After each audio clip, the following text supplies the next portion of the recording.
Hello, ladies and gentlemen, and welcome back. Root Beer here with the very last question, question number 4 on the 2017 Hypatia contest. So it's the very last question, and once again, I'd like to stop and encourage you to download a copy of the contest and try this out for yourself before watching. Okay? Now, most of you probably have done that, and now you're coming back, but, if not, I really try and encourage you guys to do that. It is the best way to practice. Okay, having said that, let's take a look at question 4. So, question 4, I was down marking for this year, the 2017 year. I was not in the Hypatia room, but I heard from a couple people at dinner on the second night that this question, this zigzag number question, apparently not done well. So let's see what we can make of it. Maybe the definition's confusing, I don't know. A positive integer is called an n-digit zigzag number if n is between 3 and 9. The number's digits are exactly 1, 2, all the way up to n without repetition. And for each group of 3 adjacent digits, either the middle digit is greater than each of the other 2 digits, or the middle digit is less than each of the other 2 digits. For example, 52314 is a 5-digit zigzag number, but 52143 is not. So the definition up here is just them being exact. Okay? That's what we like to do in math. We like being exact. But don't worry so much about that. The zigzag number, and I think this is kind of apparent from the way they've named it, the zigzag number is just about you start with a number, your next number goes up, then the number after that is lower, it comes down. Then you go up again, then down, up and down, up and down. Or you start with a number and go down, and then up, and then down, and then up, and then down. That's what it means. So the values are sort of zigzagging between lower and higher, lower and higher. Not relative to that first number, but relative to the most recent number. If you just went down, you're going to go up. If you just went up, you're going to go down. Okay? That's the idea, and they're just making that very exact here. So, we got a light bulb and 2 written questions, or 2 written parts, B and C here. Okay, so we'll just jump right into it. A, what is the largest 9-digit zigzag number? I get the feeling I'm probably going to be writing the zigzag number a lot. Okay, largest 9-digit zigzag number. Well, we know we have to use the digits 1 through 9, and we want it to be as large as possible. Well, how about we try and start with a 9? Okay. And then, the next largest, if I'm just using 1, 2, 3, 4 all the way up to 9, I'd want to use something like 9, 8, 7, 6, 5, 4, 3, 2, 1. That's the largest number I can make using just those 9 digits, but it's not a zigzag number. From 9, we go down to 8, but we don't go up to 7, we go down again.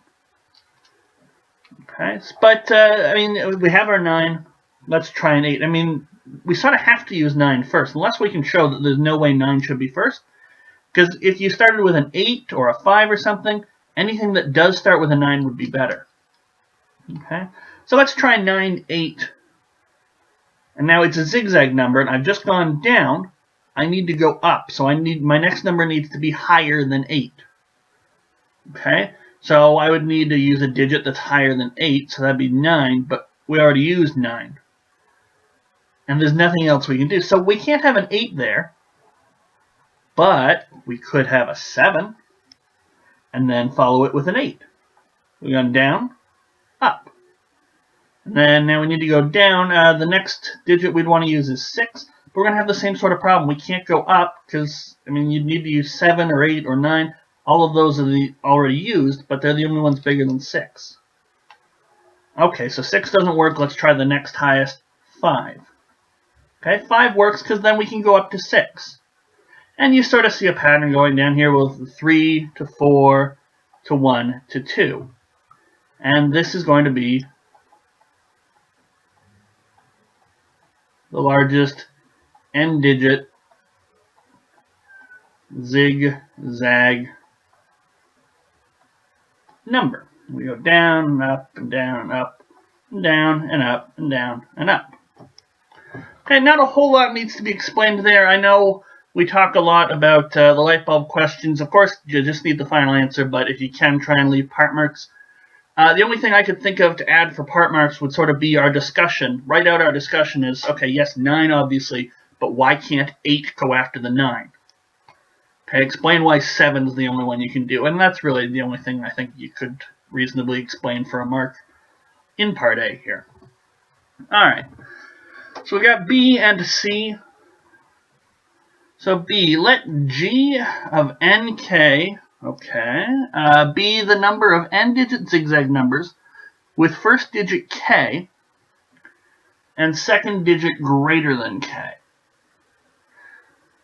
So if I had something like n55, this starts, no, because that'd be greater. So, oh, we got another one. Let L and k be the number of n-digit zigzag numbers which start with first digit k and then second digit is less than k. So 52315 is a 5-digit zigzag number that starts with 5 and we go lower, not greater, for our second digit. That's the idea. Okay, so we got these two functions and they're sort of helping us count zigzag numbers based on what they start with and what we do to get to the next number. Do we go up or do we go down? Alright, so we got two parts. So really this is, we got 3 written questions almost, but we got 2 parts to be here. Show that G of 6,3 is equal to L of 5,3 plus L of 5,4 plus L of 5,5. So before I read the second part here, what strikes me as interesting, 2 things. Why not L52? Why not L51? Or are those 0? And the other thing I'm noticing is we got 6 here, and all of these are 5s. So it looks like we're going to be counting particular types of 6-digit zigzag numbers in terms of 5-digit zigzag numbers. So I'm thinking maybe a recursion. Maybe we chop off the first digit and that will somehow give us, so if we had a 6-digit one, we could chop off the first digit and somehow get a 5-digit one less. And that's probably a general recursion. I mean, it probably has nothing to do with 6 and 5 and 3 and things like that. But that's my immediate thought here. And part 2. Show that G of 6,1 plus G of 6,2 all the way up to G of 6,6 equals L of 6,1 plus L of 6,2 all the way up to L of 6,6. Okay. So either these are all counting the same thing. I mean, they're counting up zigzag numbers, different zigzag numbers too, because all the ones that are counted by G61 start with 1. And all the ones that count up, all the ones that are counted by L61 start with 1 as well, but the difference is the G1s go up and the L1s go down. Interesting. Okay, so show that these are the same. So we're counting zigzag numbers. We're counting different ones in each one, but they're all still 6-digit. And just because C's right there and it's one-liner, let's read it. Determine the number of 8-digit zigzag numbers. So in B part, we're playing around with 6-digit zigzag numbers and a bit with 5-digit zigzag numbers. And we're going to learn and hopefully be able to count up all the 8-digit zigzag numbers. Okay. So based on the fact that the G's are counting one type of zigzag number and the L's are counting another type of zigzag number, I'm inclined to make a couple definitions. And if you're going to make definitions, try and make them at the very start so it's quite clear, keep them separated, and say things like we're going to make a definition. So I am going to let NZ stand for n-digit zigzag number.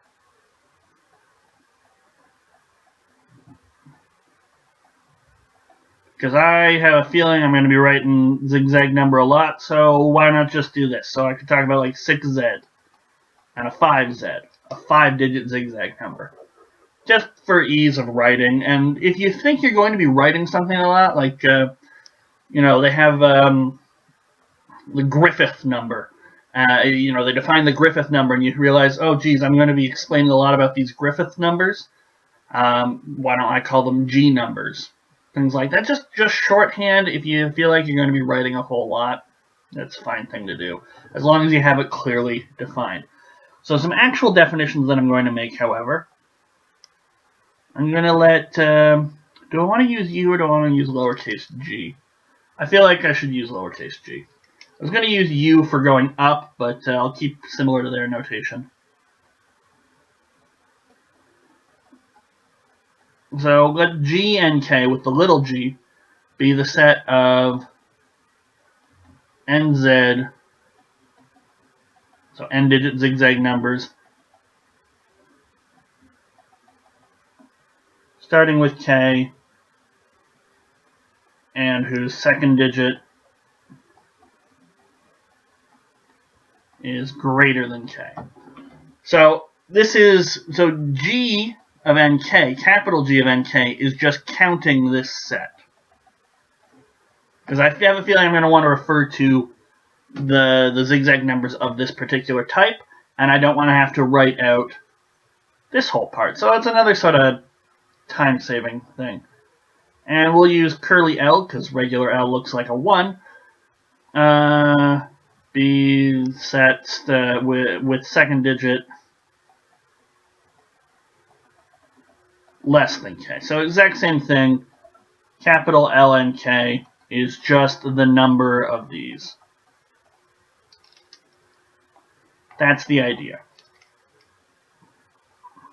And maybe we'll need another definition later on, but I can't think of one right now. And these are really just saving me time writing things up, I suspect.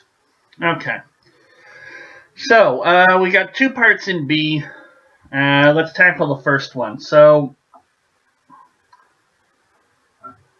G63, well, this counts the numbers in G63. So, take an arbitrary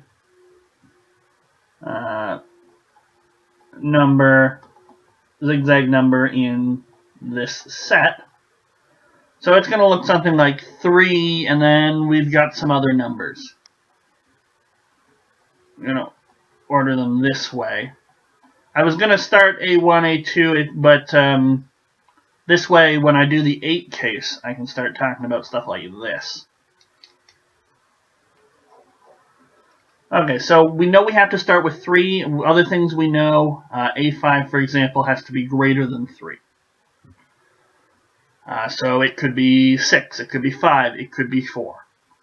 And, we know A4 is less than A5, and A3 greater than A4, A2 less than A3, and A1 greater than A2. Things like that. So I sort of want to take this, and if I'm reading this properly, and there's no reason to think that I am, but I think what we're going to do is we're going to chop off the 3 there. So so we can create a new 5-digit zigzag number. And I don't know what he starts with exactly, but I'm going to say he looks like this. And basically I want to find a way to take something like this and turn it into something that we've got. Because notice that this pattern right here is, we start with something and then we go lower, then we go higher, then we go lower, then we go high. It's exactly something in L5 blank with a couple of exceptions, I think. So if I took, for example, 3, 6, 4, 5, 1, 2, that's in here. And I chop off the 3. What I'm left with is 6, 4, 5, 1, 2. And yes, this starts high, then goes low, then goes up, then goes down. It's a zigzag number. But it's not a zigzag number because it's 5-digit and we don't have a 3 in here. We have a pesky little 6. Now if I change the 6 to a 3, I'll lose my zigzag pattern. But if I shift everything that's greater than 3 down by 1, this 4 becomes a 3, the 5 becomes a 4, and the 6 becomes a 5, and that is a zigzag number. And I can reverse the process to get me something that starts with 3, I think. So let's see if we can write this up and see if it all works out. So we can create a new 5z as follows. BI is the same as AI if AI is less than 3. Doesn't matter. As long as AI is less than 3, it will stay the same. But if it's something like 6 or 5 or 4, we're going to want to bring it down by 1. So AI is greater than 3. Okay? So this would change a 4 into a 3, the 5 into a 4, the 6 into a 5. Okay. Do I need to explain why this is a zigzag number? I don't think so. I think it should be fine. We'll generalize it later when we do the 8 case. So I guess we can do it there. If I fail to do it there, because I discover a new technique, I'll come back and do something here. But also, a nice quick example can help with these sorts of things. So that becomes 5, 3, 4, 1, 2. But this is a reversible process. Okay, if I have something in G63, I can get something in. Actually, what is this? So let's notice two things.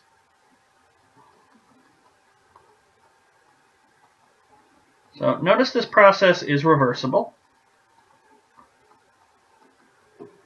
So if I have a B5, we'll write it out, B4, B3, B2, B1, I can send that to 3, A5, A4, A3, A2, A1, by AI being equal to BI if BI is less than 3, and AI equal to BI. We have to shift everything back up to 1, but it's not going to be if the BI's are greater than 3, because remember, 4 minus 1 goes down to 3, so now it's greater than or equal to 3. So everything sort of shifts up to make room for the 3 that we are sticking on the front.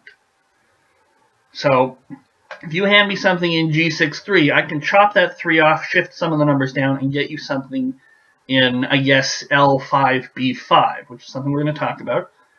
And if you give me something in L5B5, so starting with the B5 and going down, I can get you something in G63 by shifting some of the numbers up and then tacking a 3 onto the front.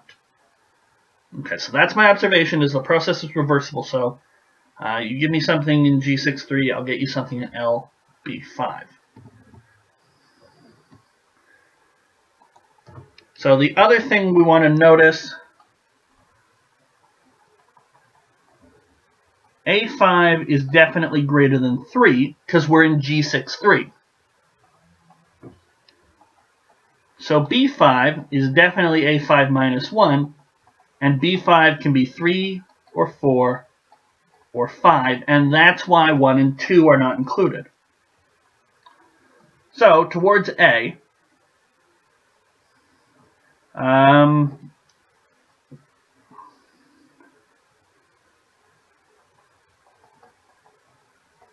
anything in G63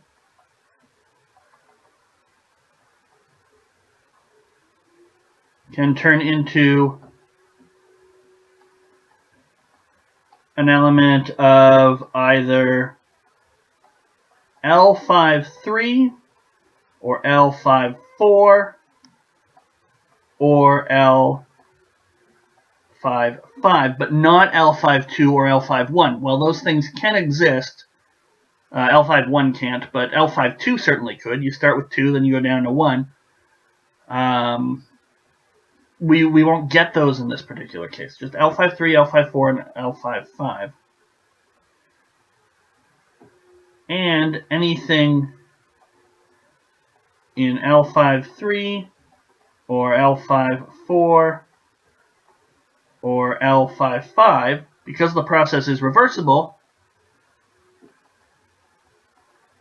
can turn into something in G63. So in fancy math terms, what we've got here is a bijection. It is a one-to-one correspondence. You give me something in G63, I will give you a unique element in one of L53, L54, or L55. You give me an element in L53 or L54 or L55. I have a unique element in G63. We have exhibited a bijection. Now, we don't have to say that. We don't have to use the fancy math terms, but we make the observation. Something in here goes to here. Something in here goes definitely to here.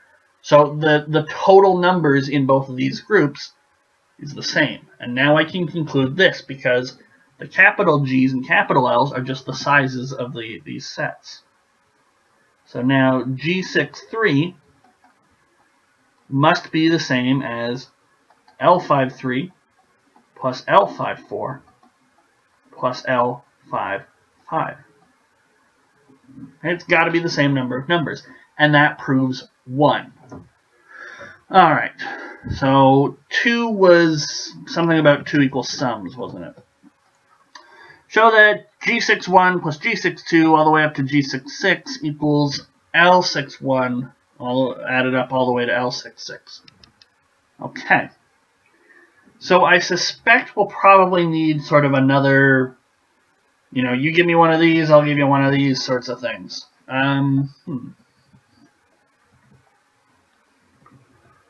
What do we do, though?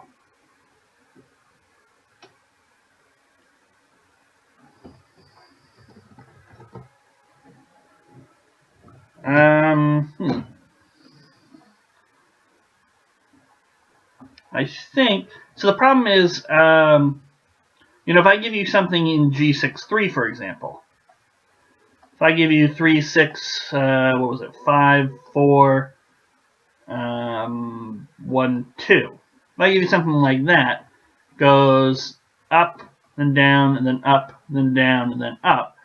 I can't really chop off the 3 and move it somewhere and have it, well, I suppose I could, but if we ended with 4, I couldn't move the 3 over to the end. But I think because it's an even number, if we sort of reverse this, if we do sort of a mirror image, we start go up, then we go down, then up, then down, then up, then down. Okay? So just by reversing things, I think we're fine. So that's the idea. So I'm going to say consider a 6-digit zigzag number in something like G6. It doesn't really matter, actually, but G6K. Okay.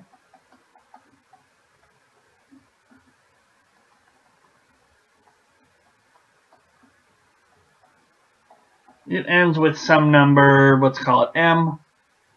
So it looks like K, A5, A4, A3, A2, A1. Actually, you know what?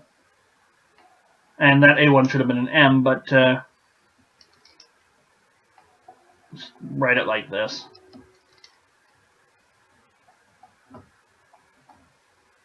Okay.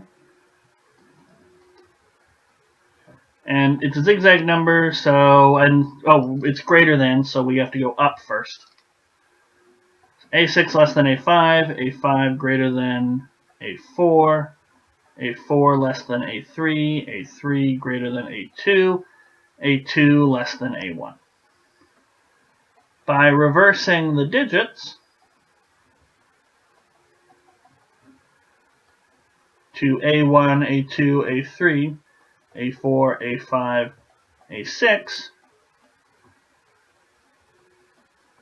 we see we get a 6-digit zigzag number in, so it's 6-digit, we go less, and we start with A1. Okay? And once again, and this is the key thing, the process is reversible. Right? You rearrange the digits, I can rearrange them back and get my starting number. It's very unique. And if it wasn't that way, let's try and think of a good example.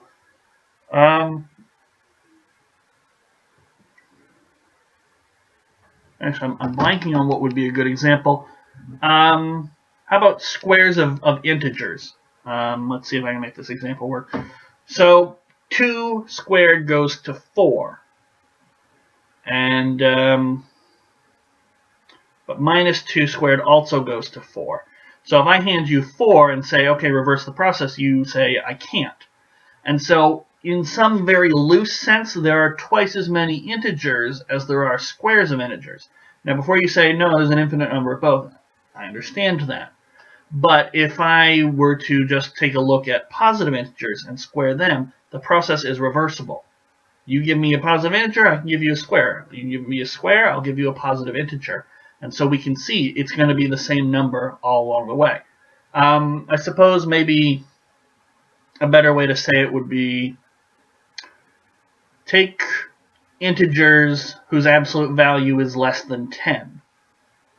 That there's going to be 19 of those. Okay, -9, -8, and everything up to. So there's 19 of those, but they're squares. Well, there's only going to be 10 of those, 0, 1, 4, and so on. So those sets don't have the same size. Okay, that's sort of, I don't know if I'm explaining this well. It's been a long day of recording videos. But it's crucial that the process is reversible. If it's reversible, then I can say, okay, you must have started with this number, and so you can actually say, oh yeah, for every one of those, there's one of those. So if I count this 1, there's that one. If I count this 2, there's this 2. This 3, this 3. And so you can say, yes, they do have the same number in both different sets. And that's the idea here. Okay. So once again, this process is reversible. You probably needed a mark just to say that. I don't think you have to show it in this case. I mean, we had to create a formula last time, but it's quite clear reversing the digits is a reversible process. You just reverse the digits again. Now, I can start with 3 and end up with something in L6-2, or start with 3 and end up with something in L6-4. So what I can't do is say something like G of 6-3 is equal to L of 6-2. That's not how it works. Just because you start with 2 and go down on your first movement does not mean that you end with 3, because when we reverse, we would need to start with 3. But overall,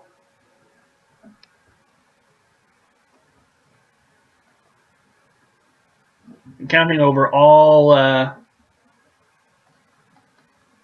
6-digit zigzag numbers that go up for their second digit,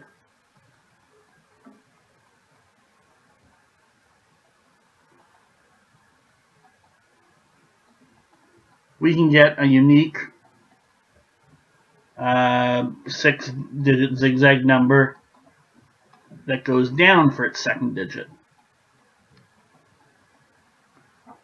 and vice versa. So individually they're not the same, but everything combined, oh, and we got the order here wrong, everything combined is the same. And I think this only works for even, because if I reversed an odd one, something like 3, if I reverse something that goes down and then up, the reverse is going to go down and then up.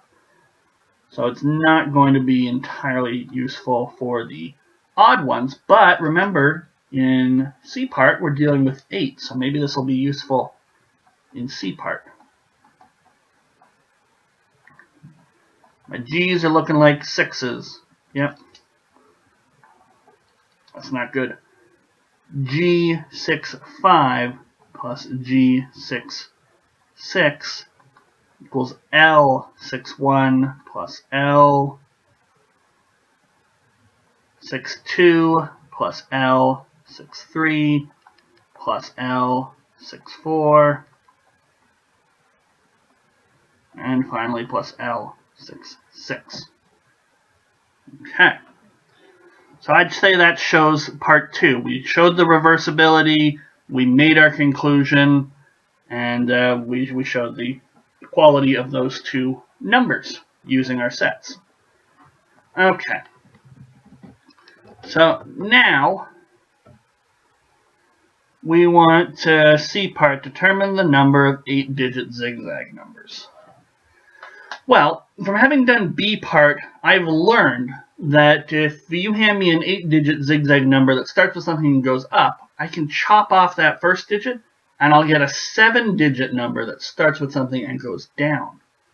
Okay, the same process we used to do B1, or BI if you don't read Roman numerals, I think should allow us to say, you want to talk about all the 8-digit zigzag numbers? Okay, we can change that to a sum of certain sets of 7-digit zigzag numbers. And then that can become sums of certain 6-digit zigzag numbers. And I think at the end we're going to have a really big chart, but unless a whole bunch of things cancel out, but I don't think so. I didn't see any minus signs anywhere. But I think with some determination, we'll be able to count the number of 8-digit zigzag numbers. So let's refine our theory from B1. Okay, let's go from there. So consider an n-digit zigzag number, an minus 1, a1, and we'll say it's in G and K. So it's going to start with K, I guess. Nah. We'll make it GAN. We can get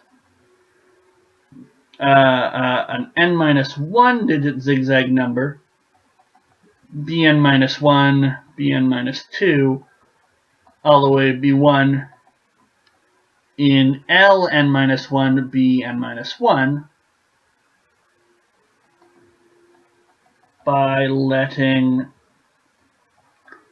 bi equal ai if ai is less than an, and bi equal to ai minus 1 if ai greater than an. Okay, and yeah. I think this is kind of obvious if you know zigzag numbers, but what would we need to do? We need to say something like, suppose ai is greater than ai plus 1. We want to show bi is also greater than bi plus 1. The zigzagging doesn't change, it's just the an gives us an extra zag at the end, almost.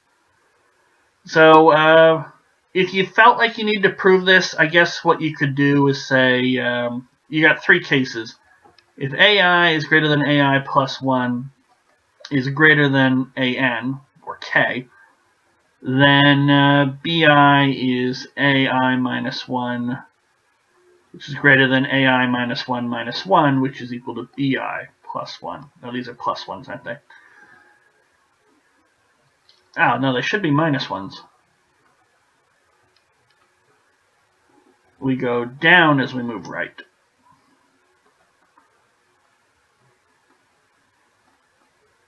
Okay. Another case would be ai greater than an greater than ai minus 1. But in that case, bi is ai minus 1 greater than or equal to an greater than ai minus 1, which is equal to bi minus 1. Okay, so the relationship still holds. And then our final case would be something like this. bi is equal to ai, which is greater than ai minus 1, which is equal to bi minus 1.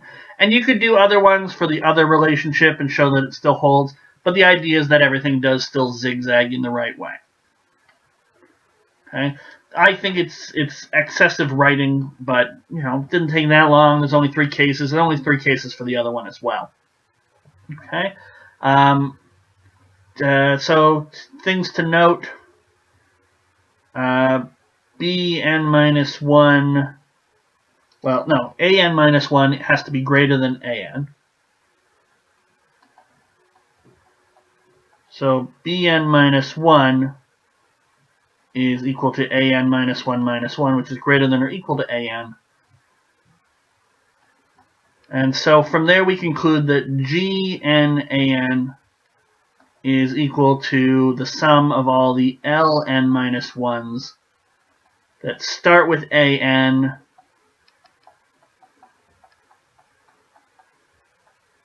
and go up all the way to ln minus 1, n minus 1. So I think this is an important relationship, because now I can talk about any GAN. So I can talk about, G63. I can talk about G85. We can get a similar sort of thing. Oh, by the way, I think you'd also have to argue that the process is reversible, but we've done that before. I'll write it off to the side. And I'd probably say just like in BI, this is reversible. So then we conclude that these two things are equal. If you couldn't do that, then you'd have GNAN is less than or equal to this sum. Okay. We've shown an injection, not a surjection. Anyway, so I guess we have to do the same sort of thing really quickly.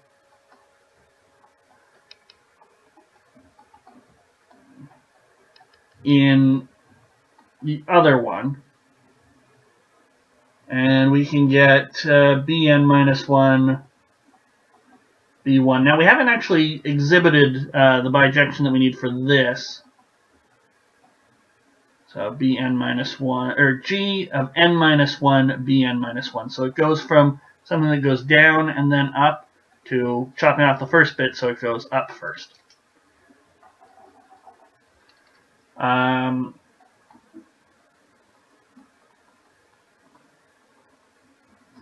So what do we need to do? So we chop off the an, and we'll still be left in here with some things that are bigger than an. So I guess bi is equal to ai if, we just need to shift everything that's bigger down by 1 again.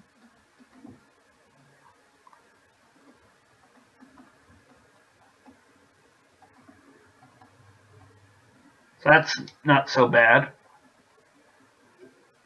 And then we reverse it by the exact same thing. Shift everything that was greater than the 3 up to make room for the 3, that sort of thing.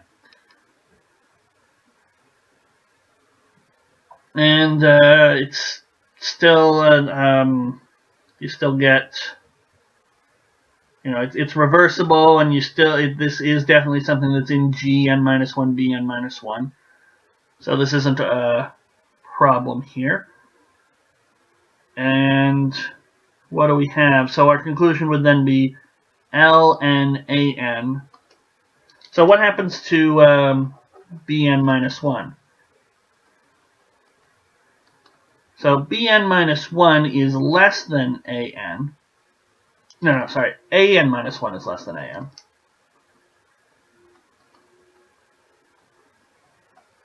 So Bn minus 1 is just equal to an minus 1 less than an. So unlike the last one, so our relationships here, Bn minus 1, really anything that was greater than or equal to the 3 or the 4 or whatever it is we started with, we add those up. So now we'll start with an minus 1. So this tells me ln an is gn an minus 1 plus gn an minus 2 all the way down to gn 1. So this is the second equation we need to deal with.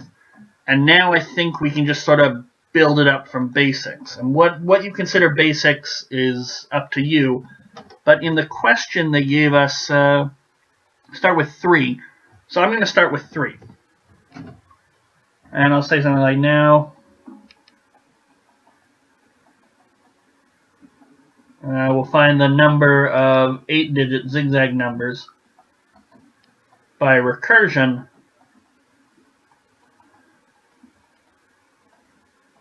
Starting with explicitly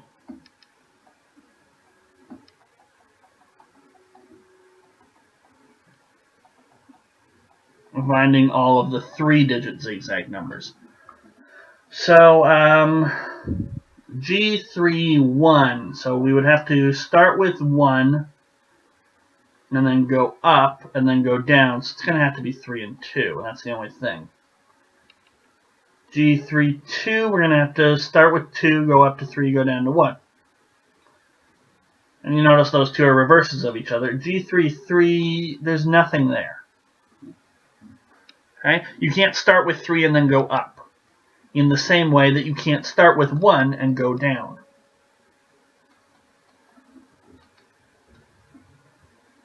So we're going to have 2, go down to 1, and then up to 3. And finally 3. You can't go 3 down to 2 because then 2 would need to go up to 1, and that's impossible. But we can do 3 down to 1 and up to 2. So G31 with the capital G is 1. G32 is 1. G33 is 0. L31 is 0. L32 is 1. And there's symmetry here, and I'm wondering if that symmetry is going to carry over. So I think we'll make just sort of 2 big charts. We'll put the L's over here and the G's over here. And what do we need? We need to go 3, 4, 5, 6, 7, 8, and that's it. Now we can make that straighter. That's curvy. I don't want it getting into the L side. 3, 4, 5, 6, 7, 8. And then we go 1, 2, 3, 4, 5. So we'll have N here, K here. N here, K here. 5, 6, 7, 8. 1, 2, 3, 4, 5, 6, 7, 8. Okay, so L1, that was 0, 1, 1, 1, 1, 0. Okay, now if I want G41, that's the sum of L31 plus L32 plus L33. Right? Let's just sort of remember this sort of a recursion.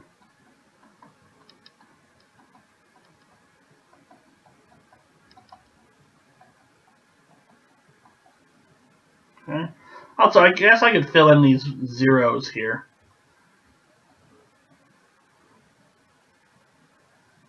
Because you can't start with 8 and go up from there.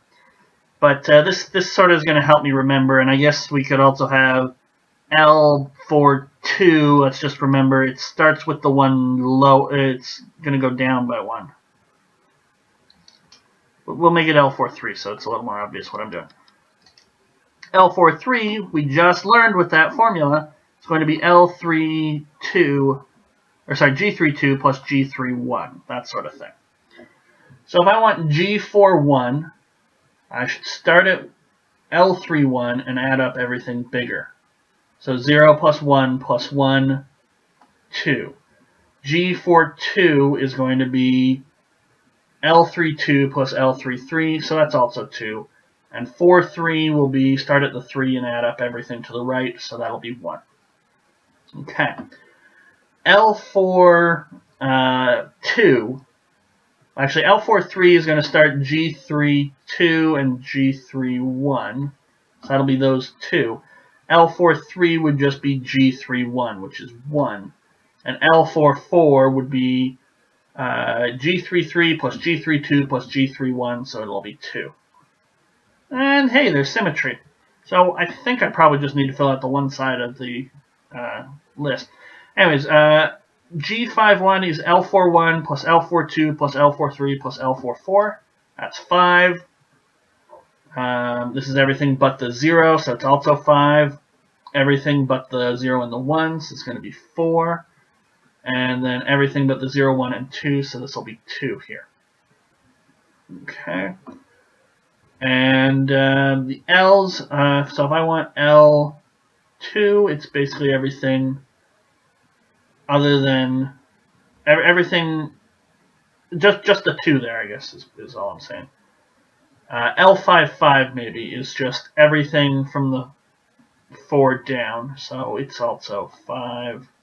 That one's going to be 5, and that one's 2. Yeah, there's just symmetry, so in the way our formulas work. So we'll just carry on calculating one of them. So G61, that's everything, so 5 plus 5, so that's 16. And then 16 again, because we just chop off the 0, which didn't add anything. Chop off the 2, chop off the 4, chop off the 5. There we go. So filling it in, 5, 10, 14, 16, and 16. So now 7, 1 is everything, so 32 plus 24 is 52 plus 4, 56 plus 5 is 61. 61, chop off the 5 is 56, chop off the 10 is 46, chop off the 14 is 36 minus 4, 32, and chop off one of the 16s. Okay. And I suppose we can fill in this chart as well. And now, once again, it's add everything up. So I'm going to grab the calculator this time. 61 plus 61 plus 56 plus 46 plus 42 plus 16. Okay, 272. And the next one will be 272.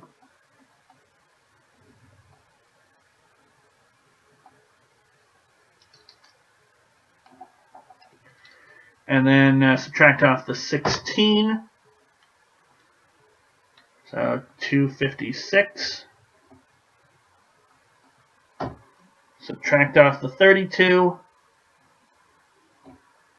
That'll be 224. Subtract off the 46. That'll be 178. Subtract off the 56. That'll be 122. And subtract off one of the 61s, and we get another 61. So now if I want the total number of zigzag numbers, it's all the lower zigzag numbers and all the greater zigzag numbers. There's no overlap. You can't start with 3 and then both go up and down for your next letter, or for next character. So and since it's symmetric, we just need to add up one of these. So grab the calculator out. 272 plus 272 plus 256 plus 224 plus 178. Got to be very careful there. Plus 172 plus 61, and I get 1435. So we'll say something like adding the 8th rows together, we get twice 1435, and that will be times 2, 2870. Okay. So 2870, and yeah, so very complicated looking charts, certainly. Just double check. This last row, I feel like I did it kind of quick. Well, we're done. We can double check things. So 16 plus 32 plus 46 plus 56 plus 61 plus 61. Because I feel like this isn't a 7. Yeah, this is a 2. Oh, did I add an extra 50? Okay, now I actually have to go back and double check this. 272 plus 272, plus 256, plus 224, plus 178, plus 122, plus 61. Now I'm getting 1385, which seems less than what I thought. And this would bring me down, yeah, by another 100. So 2770. Okay, well, now that I've gotten two numbers, let's... I'm chalking that up to bad handwriting. I counted this side, whereas it's clearly 122 here. It looked like 172 over there. Let's just briefly... I'm happy with the chart up to 6, and then it was 7 that was making me a little queasy. So I'm just going to go calculate 7 again. 5 plus 10 plus 14 plus 16 plus 16... Yes, I agree, 61. Another 61. Subtract off the 5, 56. Subtract off the 10, 46. Subtract off the 14. So now I'm not doing it in my head, I'm doing it more with the calculator. Okay, I agree with 7th row again. And let's just double check. So 61 plus 61 plus 56 plus 46 plus 32 plus 16, 272. Another 272 because the 0 goes away. Minus the 16, 256. Minus the 32, 224. Minus the 46, 178. Alright, now here's the big one. Minus the 56, 122. Okay, and then 61, yeah, because of the... So you notice patterns, and that's why I was a little hesitant there at the end. For example, this is always the previous one on the other side, for example. And then you notice that something like this is always double this. So I was looking there, the 172, that's not double 61. Okay. Other obvious patterns, because of those zeros, the first two are always the same. That's why you get double. It's very interesting. I wonder if there's a closed form for this. I'm not entirely sure. But, I mean, there's a nice enough recursion that there's probably a closed form for, maybe not GNK specifically, but maybe just the total 8-digit zigzag numbers. And maybe there's a faster way to do this that I haven't seen. But having double-checked the numbers, I'm happy with 2770 as my answer, not 2870, which I almost put, but I have to work on my handwriting. That's the problem. Sometimes I go too quickly in these things. Anyway, that's enough me rambling to myself about better writing techniques. We're done with question 4 on the Hypatia, and that means we're done with the Hypatia, period. So that wraps up the 2017 Friar Galois and Hypatia. Now, there are still more written questions to come. The 2017 Euclid paper, obviously that was also written, and that is a written contest, so you have to justify everything. So if you're looking for more Hypatias, I've got more Hypatias out there for you to look at. Upcoming will be the 2017 Euclid, so if you want to, you can already go to the CEMC website and get a copy of that for yourself and try it out before I start posting videos for that. But either way, thank you guys as always so much for watching, and whatever math video of mine you watch next, I look forward to seeing you there. Have yourselves a wonderful day.